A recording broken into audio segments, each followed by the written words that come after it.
The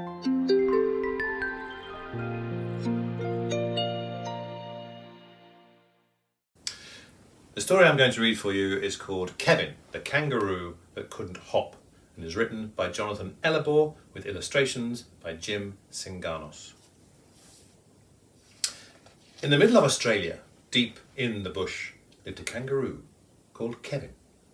Kevin had lots of friends to play with every day, but he was still a sad little roo.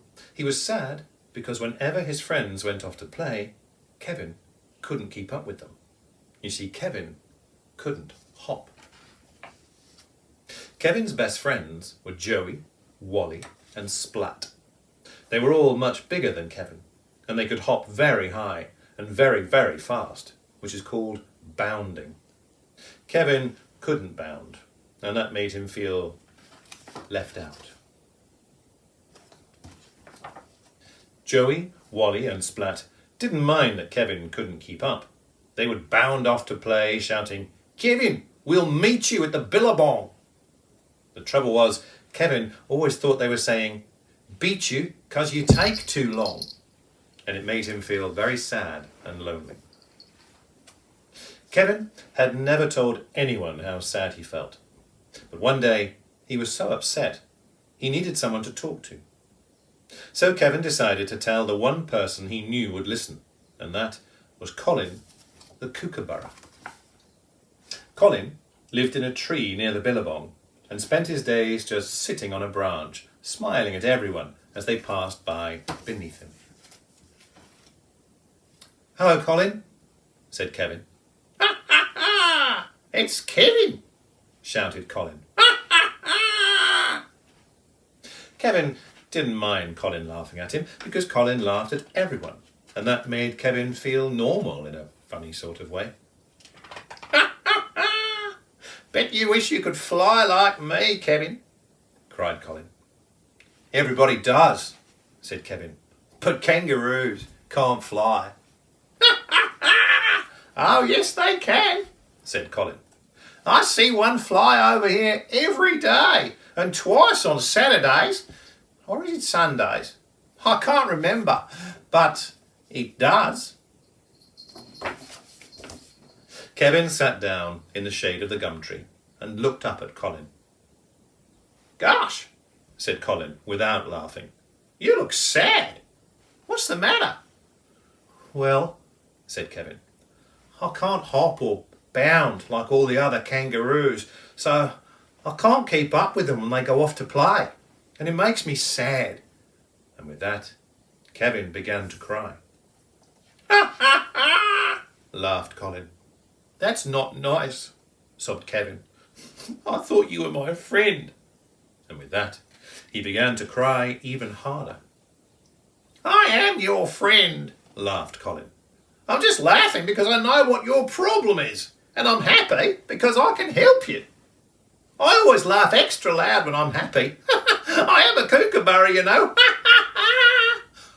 "Oh," said Kevin, drying his eyes with a tiny paw.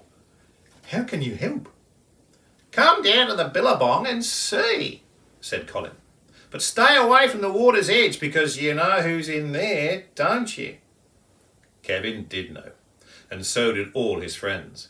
It was a big, hungry crocodile that liked to eat little creatures like Kevin and Colin.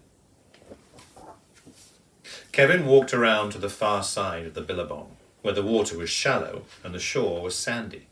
This was the safest place because the water was too shallow for the crocodile to sneak up on them. Colin had gone on ahead, flapping and laughing all the way, as only kookaburras can.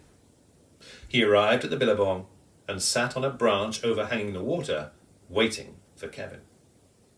Kevin appeared and looked up at Colin, who didn't laugh, but instead smiled a huge smile and pointed his wing at the water. Kevin was confused. "Go over to the water and have a squeeze at yourself," said Colin gently. So Kevin slowly plodded over to the water's edge, all the while watching out for the crocodile. He leaned out over the water and looked at his reflection. His jaw dropped open, and his eyes went as big as saucers. He stood silently for what seemed a very long time. Then, slowly, Kevin turned his head and looked at Colin in complete surprise. "Yeah, that's right," said Colin with a big grin. "You're a wombat." "Gosh," said Kevin, "I had no idea. I was rescued from a bushfire by a family of kangaroos when I was a baby, and nobody ever told me I was different." "How funny," laughed Colin. Then Kevin started to laugh too. Just a little chuckle at first, but soon it grew into a big belly laugh. That set Colin off, who laughed so hard that he fell out of the tree. Soon Kevin and Colin were both rolling around on the ground, holding their tummies and laughing like they'd never laughed before. They carried on for ages. But then a strange thing happened. Kevin began to cry. "Oh dear," said Colin. "What's the matter?"